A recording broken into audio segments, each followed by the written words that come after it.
3 minutes ago, somewhere out in the shimmering blue heat of the Timor Sea, a tropical low began making its move. The monitors lit up, the charts ticked downward, and a silent buzz rippled through weather offices from Darwin to the Kimberley. This could be something serious. They're calling it Cyclone Fina, though it hasn't officially formed yet. But you don't need a meteorologist to feel it. The air changed. The ocean glinted differently. The warning lights blinked. Right now, you're standing at the edge of what might be just a storm or what might be the beginning of a disaster. And in that space between maybe and when, your decisions matter. Here's what we know. If you enjoyed this breakdown, don't forget to like, subscribe, and drop a comment. Your feedback helps shape what we cover next, and you being here keeps the conversation going. Thanks for watching. See you in the next one. It feeds storms. When that heat meets the right atmospheric trigger, you've got momentum. The monsoon backbone has started to creep in early. The low has a swirling core. Satellite imagery shows deep convection. Pressure is falling. All the ingredients are stirring. And this is a big but it hasn't yet crossed the line into full-blown cyclone. Not yet. That's both a relief and a danger. A relief because there's still time. A danger because that time might be shorter than you expect. There are 4 possible tracks from here. First, it stalls out. Maybe wind shear kicks in. Dry air intrudes, the tanker of warm water gets cut off, then the worst you face is heavy rain, flooding, maybe some wind damage. Manageable. Second, it steadily builds, becomes a Category 1 cyclone. You brace for wind damage, coastal flooding in river catchments, maybe some roofs get ripped. Serious.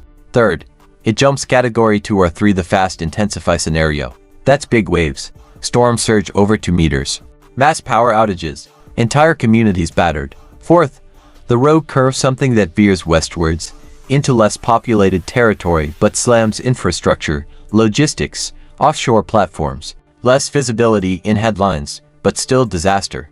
If you live between Darwin and the Kimberley or anywhere along that northern coastline, then none of this is theoretical. There's a map in your mind for emergency routes, safe rooms, water supplies, battery backups. And if you don't have one yet, I'm telling you now, you should. Because here's the brutal thing about early season storms. We're not ready. The dry season mindset is still in on the lounge chairs and the mangoes and the blue skies. People walk around thinking cyclone season starts later. But what if not this time? What if this one goes early, hits hard, and catches everyone with their guards down? You'll see the memes circulating already on social media. Category 5 in 24 hours. Tsunami's coming. But guess what? None of that is real yet. No official agency has declared Fina a cyclone. No tsunami warning. And the chatter? It's noise. Too many people forwarding videos without sources. You still have time to prepare. Don't waste it on panic. Use it for real action. Check your supplies. Fill your water. Fuel your car. Protect what matters. And keep an eye on the official bulletins, not the headline bait. Remember this. Historically, storms like this early, fast, strong have hit Australia hard when people expected calm. The ocean changes, the seasons twist, and the rules we thought applied don't always. Climate's shifting, the baseline's moving, and we're seeing it now. So here we are. 72 hours from now could look very different. Right now, it's a low. Could still be just rain and wind, but it could be more, much more. And the difference between being ready and not ready might come down to what you do tonight. Take a deep breath, because yes, the sky is about to test you. It doesn't care how many holiday plans you have. It doesn't care about convenience. And it doesn't care if you're thinking it'll miss us. Because storms don't wait for permission. And right now, Fina is gathering. Use the time. Don't waste it. Right? Let's go deeper, because this isn't just another weather report. This is a slow brewing, heat-fueled powder keg out in the Timor Sea, and every coastal town within a 1,000-kilometer stretch knows the feeling. The quiet before a possible calamity. Cyclone Fina hasn't been born yet, but oh, it's kicking. Churning in place, feeding on warm water like a hungry engine, surrounded by a sky that's way too eager to burst. And as the storm sits growing, organizing, deciding what kind of beast it wants to become, the mood across the top end starts to shift. Subtly and easily. People pretend it's not happening. The air is humid and still, and the locals are doing what they do best, staying calm. But if you know how to listen, really listen, you'll hear it. The dogs barking more than usual. The neighbors nailing down that one loose bit of corrugated tin they've meant to fix for months. The quiet panic in the fuel station when the generator talk starts. You see, Australians in the north don't need a weather app to tell them when something's up. It's in the air, And the thing about Fina is, even though the Bureau hasn't officially named her yet, the ingredients are already there. Pressure's dropping, convection's building, and ocean tang are off the charts. You don't need a category label to know that this thing could turn into a monster fast. Let's talk sea temperatures. The ocean right now, it's not just warm. It's scorching minus 1.7 degrees Celsius above normal in some areas. That doesn't sound like much to the average person, but in cyclone terms, that's like giving a toddler a Red Bull. It's pure energy. The deeper the heat goes, the longer the system can sustain strength and the more explosive the growth. So what does that mean for you? It means that even if you live 200 kilometers inland and think you're safe, you're not in the clear. Inland rivers flood, roads wash out, power grids fail. And if this thing intensifies overnight, as so many tropical systems love to do, you could wake up to a weather warning that reads like a doomsday checklist. And here's the kicker, all the uncertainty. That's the most dangerous part. Forecast models are disagreeing like cousins at a Christmas BBQ. Some say it'll fizzle. Others say it's heading west, into sparsely populated oil rig territory. But the ones we're watching, the ones with that all too familiar upward curve in wind speed and rainfall, they suggest a possible rapid intensification into Category 2 or even 3 within 48 to 72 hours. Now that sounds technical, so let's humanize it. A Category 2 cyclone means roof damage, trees uprooted, power lines down. A Category 3, that's where homes get torn open. That's where storm surge crashed through streets, swallowing cars and boats like toys in a bathtub. That's where emergency services stop responding because the wind's too strong for them to drive. Still think it's too early to prep. Meanwhile, social media is doing what social media does best, spreading panic and nonsense in equal measure. There's a viral video right now showing a fake radar loop with exaggerated wind spirals and lightning bolts edited in, claiming Fina is already Category 5. It's not, but it doesn't matter, because in the time it takes to scroll, people have already packed their bags or given up and said, it's probably nothing. This is why clarity matters. You don't need to panic. You need to prepare. Start small. Clear your yard. Bring in the loose stuff. Go through your emergency kit, yes, the one collecting dust in the laundry. Get batteries. Refill the jerry can. Charge your power banks. Have a plan for the pets, the grandparents, the neighbors who might not have a car. Because the storm might not come to you, but if it does, it's too late to go back and pack. Let's not forget what's at stake. Cyclone Tracy in 1974 leveled 70% of Darwin. Cyclone Yasi in 2011 had gusts near 285 kilometers per hour and left tens of thousands without power. They didn't announce themselves with fanfare. They didn't give weeks of warning. They came in fast, brutal, and unforgettable. If Fina follows that path even in a milder form, it could mean days of grid failure. Communications down, flights grounded, supermarkets closed, evacuation roads choked with traffic, water shortages, medical complications. And we haven't even gotten into what happens offshore. If this storm veers west and intensifies over open water, it could slam straight into Australia's offshore infrastructure. Think rigs, ports, naval operations. That's not just lost revenue, it's environmental risk, logistical gridlock, potential supply chain shocks. Suddenly, even the cities down south feel the ripple. You see, cyclones don't just strike a place, they strike a system. And that's why early awareness matters. That's why meteorologists are speaking in careful, measured tones. They don't want to cry wolf, but they've seen how fast the skies can turn. So, back to now.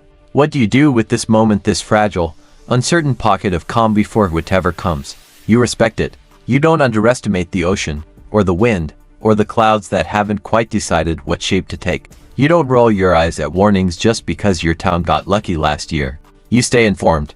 You ignore TikTok weather prophets and stick to the Bureau of Meteorology, the Joint Typhoon Warning Center, your local emergency response agencies. You check the updates not just once, but regularly, because when things change, they change fast. And you talk to each other. Don't isolate. Don't assume the neighbors have a plan. Ask, share resources, organize group chats, check who needs a lift, who needs baby formula, who needs batteries. Because cyclones may start at sea, but they always finish on land. In people's homes, in their lives, in their memories. And when it's over, if you prepared well, you'll be the one who kept the power running, who knew where the candles were, who had food on hand and didn't have to queue outside coals in the wind, who stayed calm and helped others. You don't have to be a hero. You just have to not be caught off guard. So here we are. Cyclone Fina is still a whisper over the water. A whisper full of heat, full of pressure, full of potential. And whether it roars or fizzles, it's already reminded us of something crucial. Nature doesn't follow schedules. It doesn't wait for January 1st. It doesn't care if it's the holiday season. It moves when the conditions are right. And right now, they're looking very, very right. So don't wait for the wine to start howling. Your moment to act is not when the power goes out, or the radar turns red, or the phone buzzes with a last-minute alert. Your moment is now. So, you've heard the warnings. You've watched the maps, the models, the endless speculation online.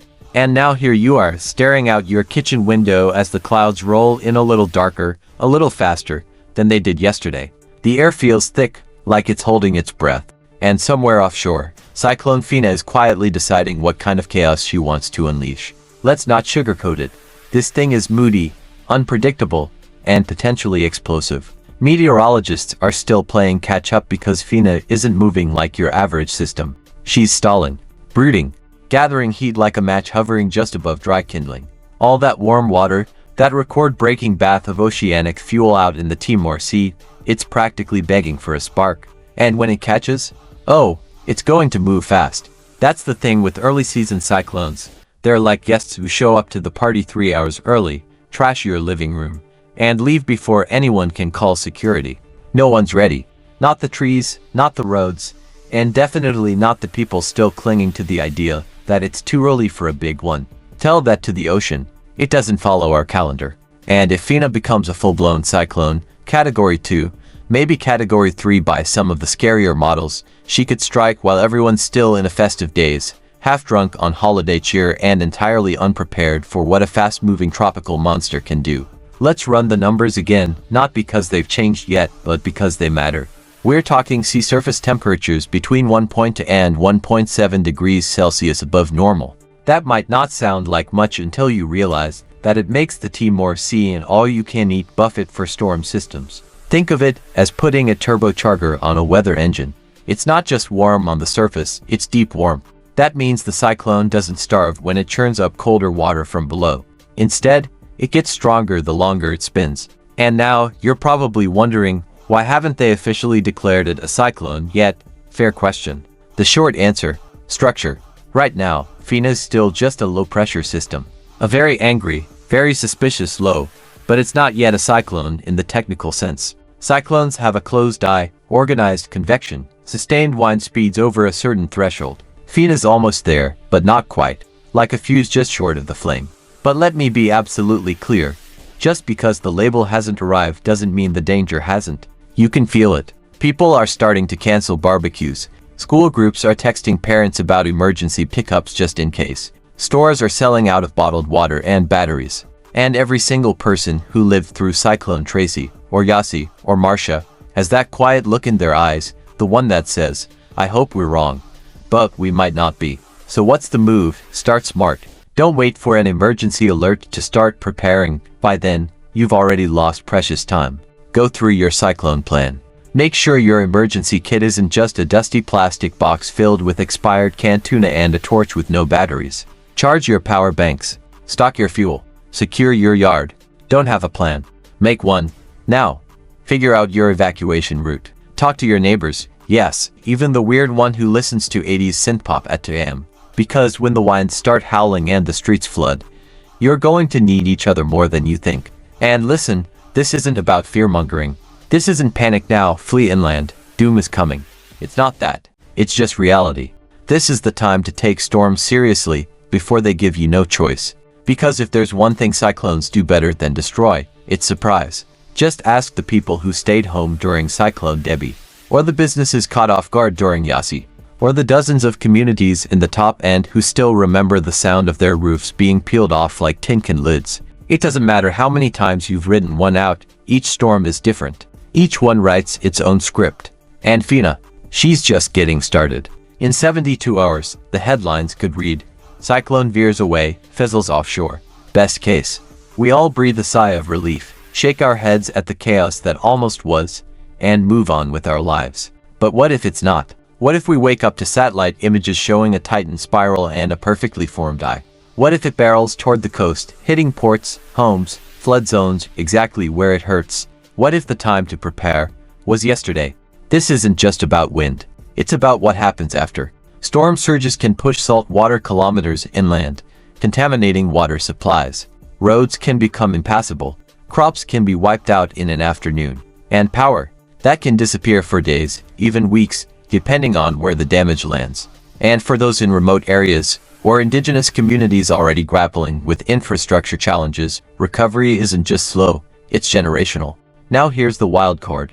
Misinformation. It's everywhere. TikTok storm chasers, AI-generated cyclone maps, Facebook antis forwarding dramatic voice memos that say get out now. All of it swirling in your feed like a digital dust storm. You've got to separate fact from fiction. Rely on official updates. Watch the Bureau of Meteorology. Check local emergency services. Trust the science, not the viral panic. Because when a real warning does come, and it might, you need to believe it. Not be desensitized by the dozens of fake ones that came first. So now, it's your call. Do you wait, hope, scroll, and shrug? Or do you get ready? Do you listen to the silence before the wind and take it seriously? Do you become the person who stayed calm and helped others? Or the one who said, it won't be that bad, until it was? Because storms don't play favorites. They don't care if it's a long weekend, or your wedding day, or the night your team's in the finals. They just come. Cyclone Fina is watching, growing, gathering strength. And while the experts still debate wind speeds and pressure gradients, one thing is becoming terrifyingly clear. This storm has potential. The kind that turns power poles into splinters. The kind that lifts boats out of water and sets them down in backyards. The kind that writes its own chapter in the history books, or your personal life. You don't get to choose if a storm forms, but you do get to choose if you're ready. So take this seriously. Use this time wisely. Because when the wind comes, it doesn't knock. It howls. And when the ocean rises, it doesn't apologize. It claims. So tie it down, pack it up, look out for each other, and stay alert. Because Cyclone Fina may not have a name yet, but she's already writing headlines. And just like that, a single shift in pressure, a new satellite frame, a flicker on the radar, and it begins. The headlines won't wait. The models won't hold.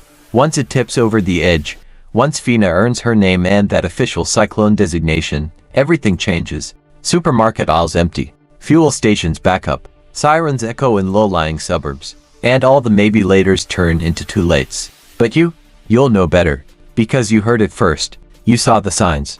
And you didn't wait for permission to prepare. That's what this moment is. A window. A warning. A whisper before the roar. So breathe. Move. Act. Because while Fina churns out there in the warm ocean belly, still deciding who to hit and how hard, you're not powerless. You've got knowledge, warning, and time. Use them. Because if there's one thing this storm will respect, it's readiness. And if it fizzles, you'll sleep better knowing you stared down the sea and didn't flinch. But if it comes, you'll be ready, not lucky. Ready? Thanks so much for watching. If you made it all the way to the end, you're officially part of the small percentage of people who don't just click away, and that means a lot. Before you go, I'd love to hear from you. Drop a comment below and tell me your thoughts, your ideas, or even what you'd like to see next. I read every single one of them, and your feedback genuinely shapes the direction of this channel. If you enjoyed the video, tap that like button. It tells YouTube this content is worth sharing. And if you haven't already, hit subscribe and turn on notifications so you don't miss the next upload. We've got more exciting videos coming, and trust me, you'll want to be here for them. This channel is just getting started, and your support helps it grow faster than you realize. Thank you again for spending a part of your day here with me. Stay curious, stay motivated, and as always, take care of yourself. Until next time, I'll see you in the next video.